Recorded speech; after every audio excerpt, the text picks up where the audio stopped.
1984 के दंगे संभालने वाले पूर्व आईपीएस ने खोली सुरक्षा की परतें। जंतर मंतर से पीएम हाउस तक कैसे पहुंची भीड़, आखिर कहां टूटा सुरक्षा का घेरा और किसकी रही सबसे बड़ी जिम्मेदारी। राजीव गांधी हत्याकांड से लेकर जेसिका लाल केस तक जांच करने वाले पूर्व डीजीपी का बड़ा दावा, पीएम प्रोटोकॉल से कोई समझौता नहीं, फिर सुरक्षा व्यवस्था में कैसे हुई चूक। जंतर मंतर से शुरू हुआ प्रदर्शन आखिर संसद और प्रधानमंत्री आवास तक कैसे पहुंच गया।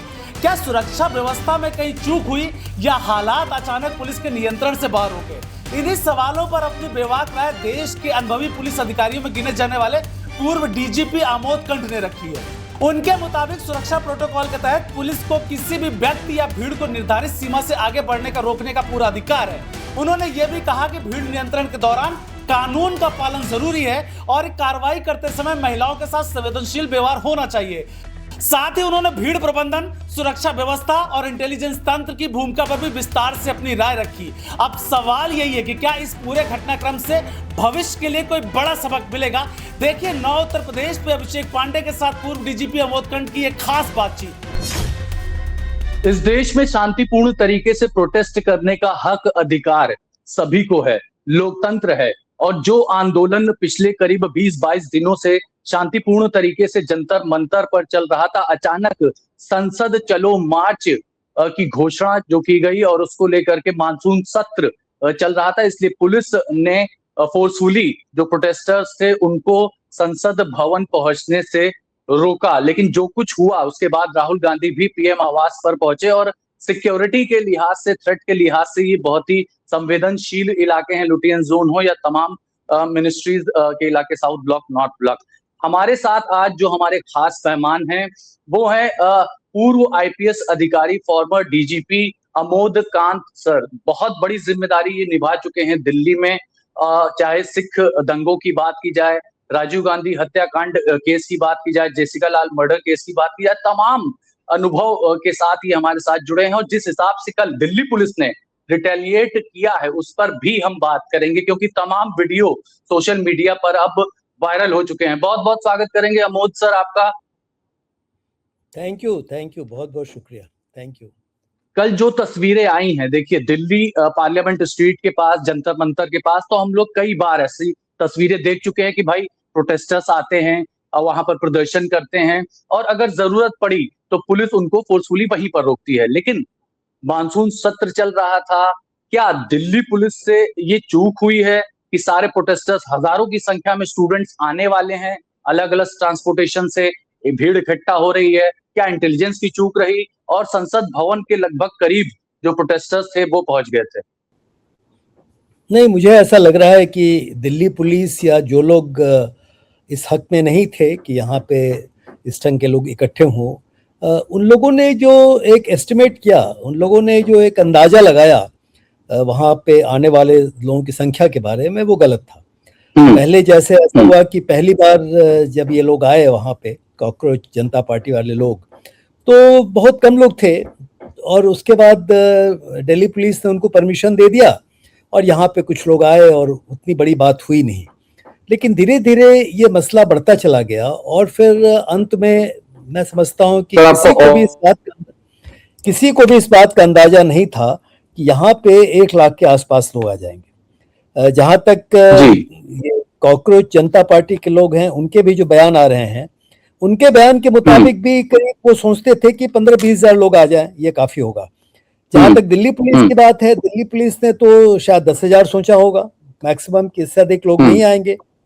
तो ये जो एस्टिमेशन जो गलत हुआ, ये तमाम बातें दिल्ली पुलिस के या जो इंटेलिजेंस एजेंसीज हैं, हम दिल्ली पुलिस की बात क्यों करें, ये तो पूरे के पूरे जो भारत का तंत्र है पूरा, मतलब हाईएस्ट लेवल पे जो लोग हैं, सभी लोग डायरेक्टली थे, सभी लोग इन्वॉल्व थे, सभी लोग थे, मतलब प्राइम मिनिस्टर, होम मिनिस्टर, तमाम मंत्रालय, सभी लोग इसमें इन्वॉल्व थे, इंटेलिजेंस ब्यूरो या और भी एजेंसीज जो हैं।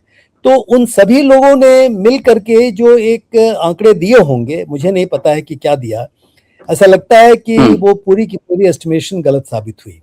और जब इस इलाके में यहाँ पे जब 1 लाख आदमी आ जाएं, इस छोटे से एरिया में अगर 1 लाख आदमी आ जाएं, तो समस्या तो होनी। नहीं तो ऐसे स्थिति में दिल्ली पुलिस के पास क्या तरीके बचे हो सकते हैं, क्योंकि मॉब से निपटने की बाकायदा ट्रेनिंग मिलती है पुलिस ऑफिसर्स को और जवान को। तो ये कह देना कि भाई अभी सिचुएशन अंडर कंट्रोल नहीं है तो हम इस तरह से, क्योंकि हमने देखा कि लड़कियों को मारे गए, निहत्थे जो स्टूडेंट्स थे उनको मारा गया, और लड़कियों को तो गलत जगह पे भी ऐसे भी वीडियोज आए हैं कि उनको मारने की कोशिश की गई और मारा गया बाकायदा। तो ऐसे में क्या यही पुलिस ट्रेनिंग का हिस्सा है? क्या दूसरा कोई इन्फोर्समेंट तरीका नहीं है कि भाई हम इस तरह से भी जवाब दे सकते हैं? और आपने जैसा कहा कि चूक हुई है, करीब 1 लाख लोग पहुंच गए, तो यही एक बड़ी वजह है। और आप ये भी मानते हैं कि 500 मीटर पहले रोकने में पुलिस कामयाब भी हो गई, लेकिन साहब ये लुटियन जोन है, बहुत सेंसिटिव एरिया है, आप मुझसे ज्यादा बखूबी जानते हैं। इन लोगों ने लगातार इस बात की कोशिश की कि कोई भी वायलेंस ना हो, कोई भी अनलॉफुल एक्टिविटी ना हो। लेकिन सवाल ये है कि ऐसे इलाके में जहाँ की 144 धारा परमानेंट लगी होती है उस एरिया में, और वहाँ पे परमिटेड नहीं है कि लोग 5 से अधिक संख्या में लोग घूमें या कहीं जाएं, तो उसमें लाख आदमी का आ जाना अपने आप में एक बहुत बड़ी बात थी, और फिर उसको रोकना बहुत कठिन था। तो ये मैं कहूँगा कि उनकी तरफ से, यानी जो ऑर्गेनाइजर्स थे उनकी तरफ से शायद हर कोशिश की गई। उन लोगों ने बार बार उनको कहा भी कि आप कोई वायलेंस ना करें, अनलॉफुल एक्टिविटी ना करें, उनकी तरफ से कहा जा रहा था, और वो काफ़ी हद तक वो रुके भी। अलग अलग ढंग से जो फोर्स का इस्तेमाल हुआ, जैसे महिलाओं के साथ, ये मानी हुई बात है कि महिलाओं के साथ एक खास ढंग के व्यवहार की उम्मीद की जाती है, और वो एकदम कानून का हिस्सा है। ऐसा नहीं कि वो ऐसा किया जा सकता है, फिजिकली उनको हैंडल नहीं किया जा सकता है। और अगर पीसफुल प्रोटेस्ट हो रहा है, पीसफुल मार्च हो रहा है, तो वैसी हालत में फोर्स का इस्तेमाल भी नहीं किया जाता है। लेकिन एक बहुत सारे इंडिविजुअल, यानी व्यक्तिगत तौर पे जो बहुत सारे पुलिस ऑफिसर्स थे, उन लोगों ने जो फोर्स का इस्तेमाल किया, और बहुत कठिन होता है कि एक ऐसे माहौल में किसी इंडिविजुअल पुलिस ऑफिसर के लिए रुकना भी मुश्किल होता है, और उसके खिलाफ एक्शन लेना भी मुश्किल होता है।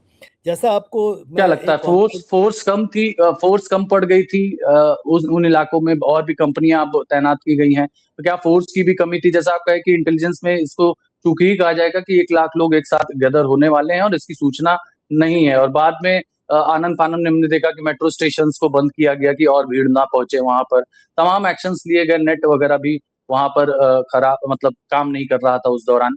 तो लेकिन वहां रेल भवन तक पहुंच जाना, और पूरा जो वीवीआईपी रूट है जहां से प्रधानमंत्री निकलने आने जाने वाले, उन एरिया तक पहुंचने की कोशिश करना, तो ये तो साफ तौर पर एक सुरक्षा में चूक भी कही जा सकती है। क्राउड को जो सेग्रीगेट करने की स्थिति बनाई गई, और फिर बैरिकेड लगाए गए, और जो स्टंट का अंजाम दिल्ली पुलिस ने करने की कोशिश की गई, शायद 15,000 लोगों के लिए ठीक था। लेकिन यही इतनी बड़ी संख्या में अलग अलग जगहों से लोग आए, और आकर के वो बढ़ने लगे आगे की तरफ, और तब ये समस्या इतनी बड़ी हो गई। और जैसा आपने बताया, सर ग्राउंड रिपोर्ट के दौरान कई सारे ऐसे वीडियोज आए हैं जिसमें दिल्ली पुलिस के जवान तैनात हैं, और उनके बैजेस, नेम बैजेस जो है, उनका बिल्ला नाम उस पर नहीं है वर्दी पर, तो ये कोई खास तरह का पैटर्न है? नहीं, देखिए ये सब तो गलत है। अगर मान लीजिए कि पुलिस ऑफिसर्स अगर महिलाओं के साथ अभद्र व्यवहार करे, नंबर 1, नंबर 2 एक्सेसिव यूज करे फोर्स का, कोई जा रहा है मान लीजिए, और उसका ताल्लुक नहीं है इस क्राउड के साथ, जैसे आप क्राउड को कंटेन कर रहे हैं, कंट्रोल कर रहे हैं, और वो एक हल्फा सा आ रहा है क्राउड, तो उसको अगर आप पीछे कर रहे हैं और फोर्स का इस्तेमाल कर रहे हैं, टीयर गैस छोड़ रहे हैं, तो वो तो परमिटेड है उस हद तक।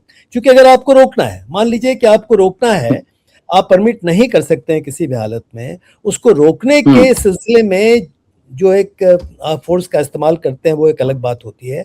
लेकिन इंडिविजुअल अलग अलग लोग मान लीजिए जा रहे हैं, महिलाएं जा रही हैं, लोग जा रहे हैं, और उसको बेतहाशा पीटा चला जा रहा है, तो वो थोड़ा अभद्र है, गलत। और ऐसी बिल्कुल ये गलत है, और यही वजह है कि तमाम जो वीडियो वायरल हो रहे हैं उसमें दिल्ली पुलिस की जवाबी कार्रवाई पर भी सवाल उठ रहे हैं कि निहत्थे लोगों को इस तरह से ब्रूटली आखिर क्यों मारा गया है। और वो छात्र जिनका ना बीजेपी से कोई वास्ता है ना सीजेपी से वास्ता है, उन्हें नीट एग्जाम्स में जो लगातार पेपर लीक के मामले आ रहे हैं, सरकार के खिलाफ एक गुस्सा, एक रोष जताने की कोशिश करने वो वहां पर पहुंचे हुए थे। पहले भी देश में आंदोलन होते आए, लेकिन अगर दूसरी तस्वीर देखें सर, इस पर भी हम आपका जवाब चाहेंगे, क्योंकि राहुल गांधी जो कि ऑपोजिशन लीडर हैं, जंतर मंतर के बाद सीधे पीएम आवास की तरफ कूच कर गए, तो क्या यहाँ पर भी दिल्ली पुलिस नहीं तैयार की थी पूरी तरह से? तो एक ढंग से उनकी स्ट्रैटेजी थी, कि भाई वो इस बात को उजागर करें, इसको सामने लाए। तो उनकी स्ट्रैटेजी कामयाब हुई। उनकी स्ट्रैटेजी थी कि हमको ऐसा करना है, तभी तो एक मीडिया पूरे लंबे नहीं, ऐसे में दिल्ली पुलिस का क्या प्रोटोकॉल बनता है? लीडर ऑफ अपोजिशन है वो, उनको अगर रोकना चाहें, उनको खास तौर पर प्रधानमंत्री आवास के बाहर प्रोटेस्ट करने से रोका जाए। हमें याद है IC 184 शायद जब हुआ था, तब इस तरह से पीएम आवास के बाहर प्रदर्शन हुए थे, उसके बाद नहीं देखा गया। इतना सरप्राइज एलिमेंट उन लोगों ने पुलिस के लिए दिया और सरप्राइज दे करके वो वहां पहुंच गए। उसके बाद दिल्ली पुलिस को जो करना था, जो उनको डायरेक्शंस मिले, उसके मुताबिक लीडर ऑफ अपोजिशन को उठा के ले जाया गया, और उसकी भी पूरी चर्चा हो रही है कि उनको कैसे उठाया गया, क्या हुआ, सारी चीज। तो देखिए, पुलिस के साथ दिक्कत है। पुलिस के साथ दिक्कत ये है कि इन तमाम स्थितियों में पुलिस को तो मतलब ये तमाम चीजों को झेलना ही झेलना है। सवाल ये उठता है कि वो कैसे उसको डिप्लॉय करते हैं, कैसे सामने लाते हैं, किस ढंग का उनका असेसमेंट होता है, ये तमाम चीजें बहुत महत्वपूर्ण हो जाती हैं। यहाँ पे समस्या असेसमेंट की है। और दूसरी बात एक और मैं आपको कह दूं कि जब पुलिस के लोग जब क्राउड को पुश करते हैं या उनके खिलाफ एक्शन लेते हैं, तो बहुत बार एक्सेसिव यूज ऑफ फोर्स होता है। गलत या सही ये अलग बात है, इसके लिए वो इंटरनल इंक्वायरी करें, उनके पास पता होना चाहिए। लेकिन फोर्स का इस्तेमाल, या तो पुलिस भाग जाती है, आप समझ रहे हैं, या तो अगर ज्यादा लोग आए और बड़ी क्राउड है और वो पुलिस पे हावी हो जाते हैं, तो पुलिस भाग भी जाती है। उस प्रोटेस्ट में सर दिन रात मीडिया कवरेज मिलता था, तो जो प्रोटेस्टर्स थे वो शांतिपूर्वक तरीके से बैठे रहे। हमने देखा कि सरकार लगातार मध्यस्थता करती रही, बात करती रही, कमेटी गठित की गई, प्रशांत भूषण, अन्ना हजारे, सबसे लगातार बातचीत करती रही सरकार। इसमें जो डायलॉग की कमी दिखी, संवाद की कमी दिखी, इसकी वजह से आपको लगता है कि क्या ये चीजें और बढ़ गई? एकदम सही और बात आखिरकार है। अब सरकार को मानना पड़ रहा है और संसद में चर्चा कर भी रही है। जी देखिए, ये तो आप एकदम सही कह रहे हैं कि देखिए, कहीं पे भी जहां पे इस ढंग की बात हुई, अगर मान लीजिए कि ये नीट की वजह से जो भी फेलियर है, हालांकि लोगों को पनिश भी किया गया है, उसमें अगर 20 बच्चे सुइसाइड कर गए, जो मीडिया की खबर है, तो बहुत बड़ी बात है। और इसके अलावा लाखों लाख बच्चे ऐसे हैं जिनके यहाँ भयानक परेशानियां हुई। तो ये अपने आप में एक बहुत ही प्रैक्टिकल मसला था। लोगों को इतनी बड़ी परेशानियों का सामना करना पड़ा, और परिवार, उनकी सामाजिक आर्थिक स्थिति होती है, बहुत सारे एस्पिरेशंस होते हैं, सबको धक्का लगा। तो वैसी स्थिति में एक इमोशनल सरचार्ज होना लोगों का बहुत आम बात है। देश में वैसे भी बहुत सारी समस्याएं हैं, बहुत सारी बातें हैं जिनको लेकर के देश को, युवा के अंदर एक खास ढंग की परेशानियों का सामना वो कर रहे हैं। तो वो तमाम बातों को लेते हुए जो आप डायलॉग की बात कर रहे हैं कि युवा के साथ, युवा वर्ग के साथ इनकी जो भी घटनाएं होती हैं, ये कोई ऐसी जगह पे आते हैं, तो एक लगातार डायलॉग का सिस्टम होना चाहिए। डायलॉग क्यों नहीं होगा?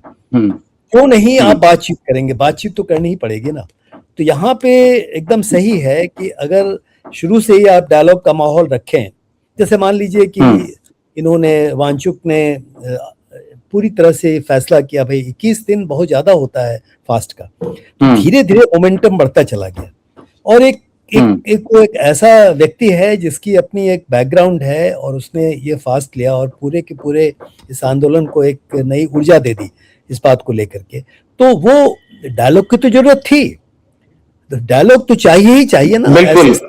बिल्कुल युवा से संवाद स्थापित करना चाहिए सरकार को। और हमने देखा है कि इस आंदोलन को कई पार्टियों का सपोर्ट मिला, कई पार्टी के बड़े बड़े नेता भी वहां पर पहुंचे, हाईजैक करने की कोशिश की। और जब आंदोलन अपने पीक पर था, तो कई नेता जो इस पार्टी CJP के थे, वो नदारद ही नजर आए, सुरक्षित एक स्थान पर कोई दिख रहा है, कोई नड्डा से मीटिंग करने चला गया, और उसके बाद हमने देखा कि इस आंदोलन का एक तरह से दमन किया गया। लेकिन अच्छी बात यह है कि अब इस पर मानसून सत्र में चर्चा की जा रही है। तो हम चाहेंगे कि देश के भविष्य यानी छात्रों के जीवन के साथ बिल्कुल भी खिलवाड़ ना हो। ये जितने पेपर माफिया हैं, प्रिंटिंग प्रेस हैं, उन सब पर नकेल कसी जाए। कौन कैसे एग्जामिनेशन सेंटर तक पेपर पहुंच रहा है, इन सब पर जवाबदेही आखिर सरकार की ही बनती है, क्योंकि इस देश का युवा सिर्फ एक वोटर नहीं है, वो इस देश का भविष्य हो सकता है। और यही डॉक्टर्स हमारा आपका कल को अस्पताल में जाकर इलाज करेंगे। हम नहीं चाहेंगे कोई फर्जी डॉक्टर आए और इलाज करे और इसमें जान तक चली जाए। आप हमारे साथ जुड़े सर, बहुत बहुत धन्यवाद। नमस्कार। धन्यवाद, बहुत धन्यवाद आपको।